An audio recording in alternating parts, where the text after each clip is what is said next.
ఉద్యమ సమయంలో కేసీఆర్ రోజు కనిపించారు, వినిపించారు. సీఎం అయ్యాక కూడా రెగ్యులర్గా ప్రెస్ మీట్స్ పెడుతూ ఉండేవారు. 10 ఏళ్ళు ఇలానే గడిచిపోయాయి. కానీ ఎప్పుడైతే ఎన్నికల్లో ఓటమి ఎదురైందో అప్పటి నుండి కేసీఆర్ బొత్తిగా కనిపించడమే మానేశారు. లోక్సభ ఎన్నికల ప్రచారంలో మాత్రమే కనిపించిన కేసీఆర్ ఆ ఎన్నికలలో కూడా దారుణ ఓటమితో ఇక పూర్తిగా ఫామ్ హౌస్కే పరిమితమైపోయారు. మరోవైపు బీఆర్ఎస్ కాంగ్రెస్ మధ్య రచ్చ జరుగుతున్న కేసీఆర్ నుండి కనీసం స్పందన కూడా లేదు. ఇన్నాళ్ల రాజకీయ జీవితంలో కేసీఆర్ ఎప్పుడూ ఇలా మౌనంగా లేరు. మరి ఇప్పుడు ఎందుకు గులాబీ బాస్ మౌన దీక్షను చేపట్టారు?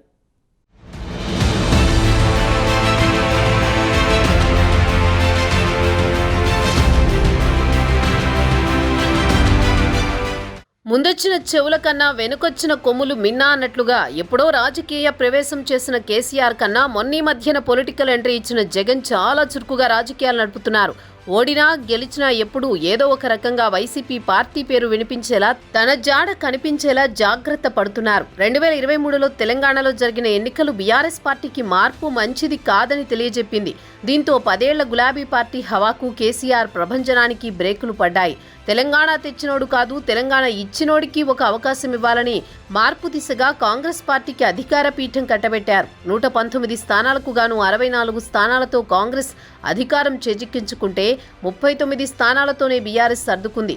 ఇందులో బీజేపీ 8, ఎంఐఎం 7, సిపిఎం 1 స్థానంలో తన జెండా ఎగరేసింది. అయితే బీఆర్ఎస్ కన్నా తక్కువ సీట్లు గెలుచుకున్న బీజేపీ కూడా ప్రభుత్వం మీద తన దూకుడు చూపిస్తూ రాజకీయాల్లో చురుగ్గా పాల్గొంటోంది.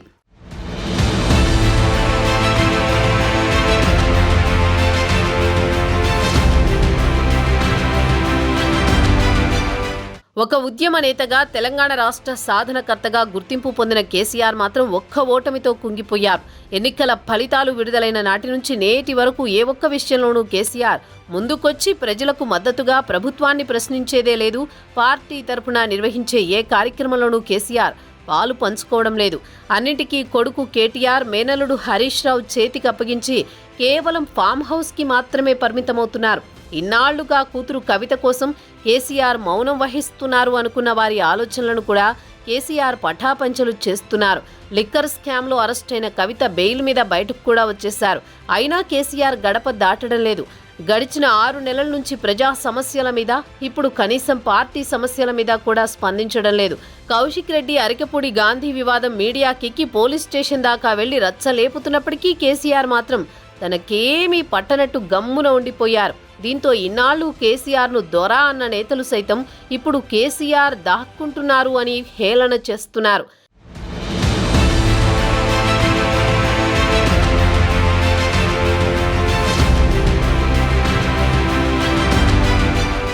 ఈ విషయంలో కూడా హరీష్ రావే పార్టీ నేతలకు అందుబాటులో ఉంటూ కౌశిక్ ఇంటి మీద జరిగిన దాడి ఘటనకు నిరసన తెలియజేశారు.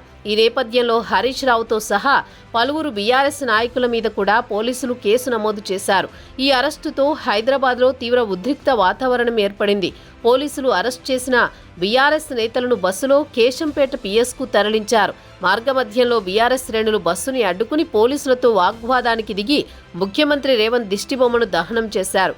దీంతో ఇరు వర్గాల మధ్య తోపులాట జరిగింది. ఇంత జరుగుతున్న కేసీఆర్ మాత్రం తన మౌన ముద్ర వీడలేదు. కేసీఆర్తో పోలిస్తే ఏపీలో వైఎస్ జగన్ తీవ్ర ఓటమిని ఎదుర్కొన్నప్పటికీ చాలా వేగంగా రాజకీయంగా అడుగులు వేసుకుంటూ పోతున్నారు. రాష్ట్రంలో వైసీపీ బలం 151 నుంచి 11కి పడిపోయినా జగన్ మాత్రం ఎక్కడా తగ్గేదే లేదన్నట్టుగా ప్రకృతి విపత్తుని కూడా తన రాజకీయ లబ్ధి కోసం వాడుకుంటూ నిత్యం మీడియాలో హడావుడి చేస్తున్నారు. అలాగే 4 రాళ్లేసి టీడీపీ పార్టీ కార్యాలయం మీద దాడి చేస్తే తప్పేముంది అంటూ తన పార్టీ నేతలు చేసిన దాడులను సైతం వెనకేసుకొచ్చి అరెస్టైన వైసీపీ నాయకులను పరామర్శించడానికి జైలు చుట్టూ తిరుగుతూ ఓదార్పు యాత్రలు చేస్తూ పార్టీ నేతలను కూడా భరోసా కల్పిస్తున్నారు. ఓవైపు నుంచి సొంత చెల్లి షర్మిల ఎదురుదాడి ఎదుర్కొంటూ కూడా కూటమి ప్రభుత్వంపై విమర్శలతో విరుచుకుపడుతున్నారు. ఒక రకంగా చూస్తే జగన్తో పోలిస్తే కేసీఆర్ పార్టీకి సొంత రాష్ట్రంలో బలం ఎక్కువే. అయినా కేసీఆర్ బలహీన పడిపోయారు. మరి గులాబీ బాస్ ఎప్పుడు బయటికి వస్తారు? ప్రభుత్వంపై ఎప్పుడు పోరాటం చేస్తారు?